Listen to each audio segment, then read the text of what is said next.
पीवा पानी नाही नथिबा असुविधा भोगुचंती कुंजबनिया ग्रामवासी। मयूरभंज जिला रासगोविंदपुर ब्लॉक अंतर्गत बड़ामपुर ग्राम पंचायत कुंजबनिया एमती एक गाँ जोटी 150 घर आदिवासी लोक रोचंती। उक्त ग्रामर लोक मैंने पीवा पानी मुंदे समस्या भितर गति करुचंती। ए समस्या को ना अच्छी कहार नजर ना अच्छी प्रशासन तत्परता। तेबे उक्त ग्राम में गोटे पानी टांगी निर्मित होगा सरकार मंजूर करथिबा बेले ठिकादार पानी टांकीर गात खनन कर छू मारिचंती।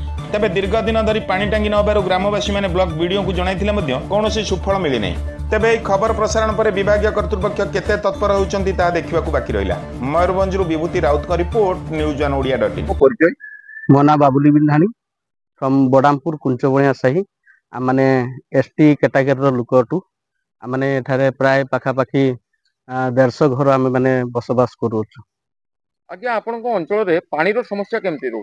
पानी रो समस्या आज्ञा बहुत परिमाण रे आमने असुविधार सम्मुखीन होउछु, जद्वारा कि आमनकर जो सरकारी नलकूप आमको दि जाइए से सरकारी नलकूप आमनकर ठीक भाव रे आमने सुविधा आम पाई पारना एवं से नलकूप गुड़िकर ठीक से पानी बाहर नहीं एवं अपरिष्कार पानी बेले बेले बाहरुची, जद्वारा कि से पानी पीवा द्वारा आमनकर घर पिला माने अनेक बुढ़ा बुढ़ी माने अनेक रोगर आक्रांत होउचंती।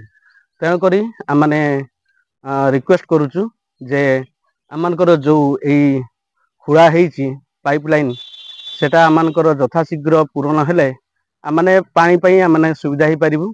एवं दायी किए रहउचंती मुख्य भाबुचंती आपण? एथिपाई दायी तो आमने कहबु सरकार जो कार्यकारी माने अछंती सेई मानकु आमने दायी बोली आमने भाबुछु। विभाग को दायी करछन? आज्ञा।